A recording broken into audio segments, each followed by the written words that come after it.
जो नवरात्रि हैं वो 9 देवियों की प्रत्यक्षता की यादगार है। वो तब प्रत्यक्ष होती है जब संपूर्ण रूप से संसार में बाप प्रत्यक्ष होता है। देवियों की मान्यता भारत में है या विदेशों में है? भारत में है। भारत में ही शिवरात्रि मनाई जाती है, भारत में ही नवरात्रि मनाई जाती है। शिव शक्तियों के द्वारा प्रत्यक्ष होता है। ऐसे तो नवरत्न भी हैं, अष्टदेव भी प्रसिद्ध हैं, लेकिन उन नवरत्नों और उन अष्टदेवों के द्वारा बाप प्रत्यक्ष नहीं होता। शिव की शक्तियां गाई हुई हैं। वो शक्तियां जब शक्ति रूप धारण करती हैं तो अज्ञान अंधेरे का नाश हो जाता है। उनमें पहली देवी है उषा, लक्ष्मी।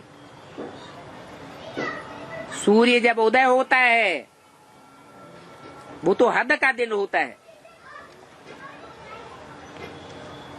तो अंधेरे का मुकाबला सीधा सूर्य करता है या उषा की लालिमा करती है?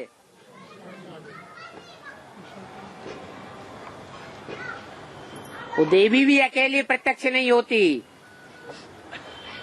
नंबरवार 8 देवियां उससे जुड़ी हुई हैं। इसलिए नवरात्रि प्रसिद्ध है। भक्ति मार्ग नवरात्रों में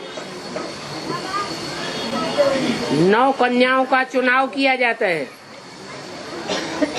उनकी पूजा करते हैं, उनको खिलाते पिलाते हैं।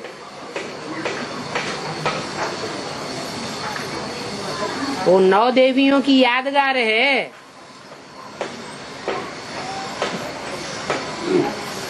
सन्यासी भी उनकी पूजा करते हैं।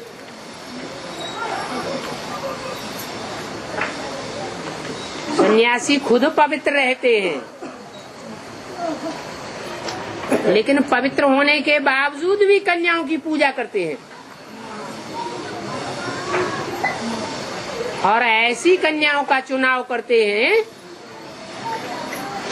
जो उम्र में बहुत छोटी छोटी कन्याएं होती हैं। कोशिश करते हैं 9 साल की कन्याएं मिले।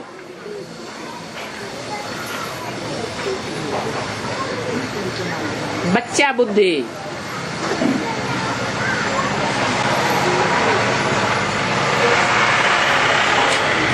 ब्राह्मणों की संगमयुगी दुनिया में भी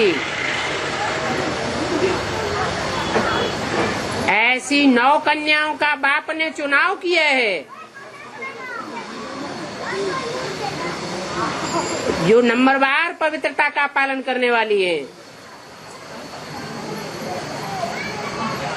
जब संसार में प्रत्यक्ष होंगी तो दुनिया के बड़े बड़े सन्यासी भी उनके सामने मस्तक झुकाए देंगे।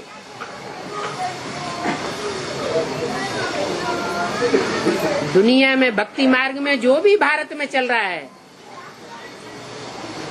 वो सब कहाँ की यादगार है? संगम युग की यादगार है। वेद की देवी की पूजा कब होती है? ब्राह्मणों की दुनिया में बेसिकली पार्ट बजाने वाली भी देवियां हैं और एडवांस में पार्ट बजाने वाली भी देवियां हैं।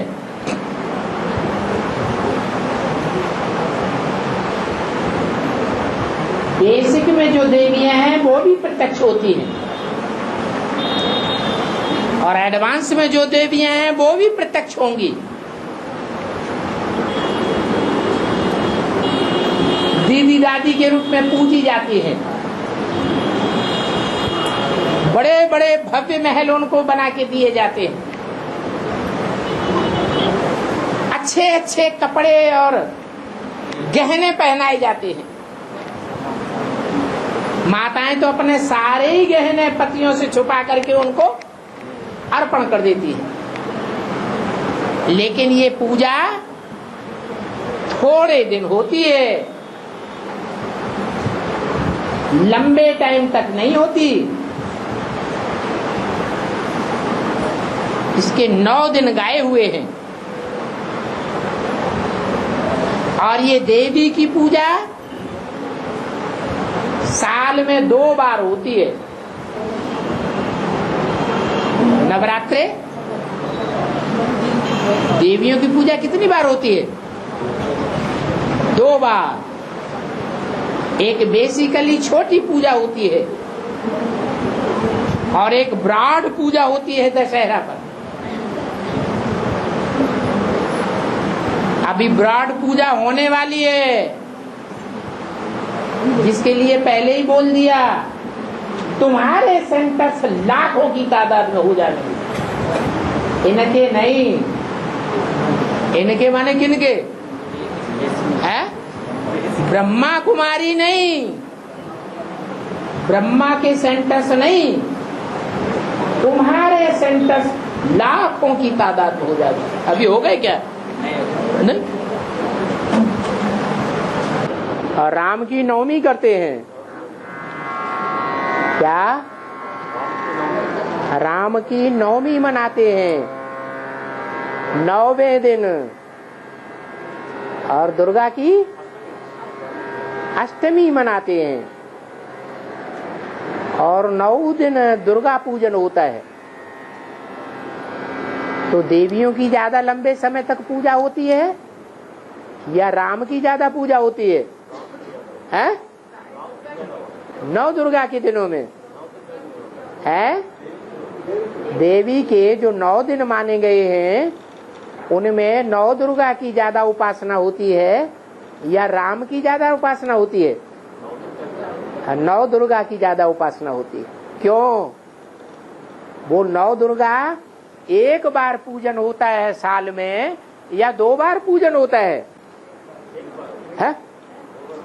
मालूम ही नहीं है। 9 दुर्गा पूजन 2 बार होता है। क्या? एक राम का जन्म मनाते हैं शिवरात्रि के बाद, उन्हीं दिनों में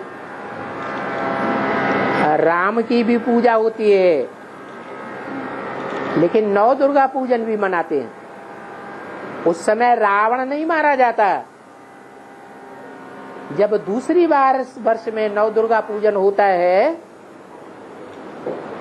शिवरात्रि के बाद, राम का जन्म मनाते हैं। राम बाप के जन्म के बाद कृष्णाष्टमी, कृष्ण बच्चे का जन्म मनाते हैं। उसके बाद दूसरी बार वर्ष में 9 दुर्गा पूजन मनाते हैं, और उसके लास्ट में 9वें दिन राम का जन्म मानते हैं, रावण को मारने वाला। तो इस तरह जो 9 दुर्गा पूजन है वो वर्ष में 2 बार होता है। आपने भी पूजा की होगी। पहली बार 9 दुर्गा पूजन ब्राह्मणों की दुनिया में संगम युग में कब किया है? अरे बेसिक में देवियों की पूजा की या नहीं की? वो हुआ पहला 9 दुर्गा पूजन। वहां वास्तव में रावण नहीं मारा जाता, सिर्फ 9 दुर्गा पूजन होता है। राम का जन्म मात्र होता है, लेकिन रावण नहीं मारा जाता। जब दूसरी बार 9 दुर्गा पूजन होता है एडवांस में, तब रावण मारा जाता। तो बातें सारी कहाँ की हैं? संगम युग की बातें हैं। तो जो काली की पूजा करते हैं वो काले कर्म करने वाले ज्यादा होंगे। चंडिका देवी की पूजा होती है ना, और जो गोरे कर्म करने वाले हैं वो गौरी की पूजा करेंगे। बीच में फिर और भी नंबरवार देवियां हैं, 9 देवियां हैं ना, 9 धर्मों से कनेक्टेड है ना, सभी धर्म नंबरवार है ना, कि एक ही जैसे है, नंबरवार है। तो देवियां भी नंबरवार है, माने 9 देवियां प्रत्यक्ष होती है। जब रावण मारा जाता है तो रावण के 10 सिर काटे जाने से पहले जो रावण के साथ 9 सिर हैं, और 9 सिरों की जो 9 देवियां भी तो होंगी, नहीं होंगी, हैं? 9 धर्म पिताएं, 9 धर्म पिताओं में से जो जो उनकी देवियां हैं वो प्रत्यक्ष होती हैं, उनकी हमारे यहाँ पूजा होती है। रावण को मारने वाला प्रवृत्ति मार्ग का था या निवृत्ति मार्ग का था? है प्रवृत्ति मार्ग का था, और वो एक नहीं है, एक के द्वारा रावण नहीं मारा जाता, वो अष्टदेव है और एक बाप भी है, 9 देवताएं हैं जिनका प्रवृत्ति मार्ग है 9 देवियों के साथ। तो स्त्री शक्ति का आधार लिए बगैर देवात्माएं विजयी हो सकती है क्या? है? नहीं हो सकती, क्योंकि देवताएं पुरुष हैं या स्त्री हैं? पुरुष है, और पुरुष सारे दुर्योधन दुशासन, उन्होंने पवित्रता की पावर नहीं होती। कन्याओं माताओं को लक़ब मिला है क्या? ज्ञान का कलश पुरुषों को दिया या माताओं को दिया? माताओं को दिया। क्यों दिया? पुरुषों को क्यों नहीं दिया? है? हाँ, क्योंकि वो कन्याएं माताएं पवित्रता का विरुद्ध धारण करती हैं प्रैक्टिकल जीवन में, पुरुष नहीं धारण करते।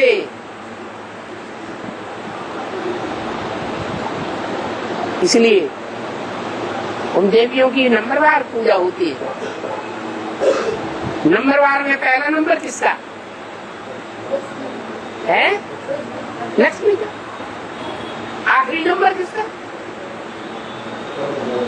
है? क्या? माँ काली का। पहला नंबर महागौरी और आखिरी नंबर महाकाली।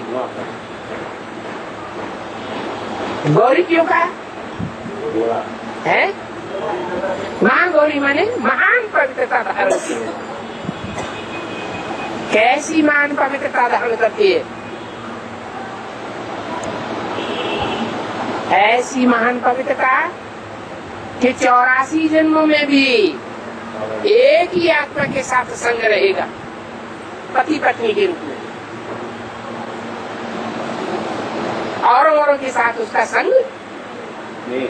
संस्कारों का मेल नहीं होगा, खून का मेल नहीं होगा, संकल्पों का भी मेल संगम युग में नहीं होता है। इसलिए वो अव्वल नंबर महागौरी। फिर बीच में नंबरवार गौरियां होंगी कि नहीं होंगी? नंबरवार पवित्रता को धारण करने वाली होंगी या नहीं होंगी? होंगी। फिर नंबरवार अपवित्रता को धारण करने वाली भी है। अपवित्रता को धारण करना माने काली होना, तो काली होने वालों में वो महाकाली, वो महागौरी। आखिर इन दोनों के संस्कार मिलकर के एक होते हैं।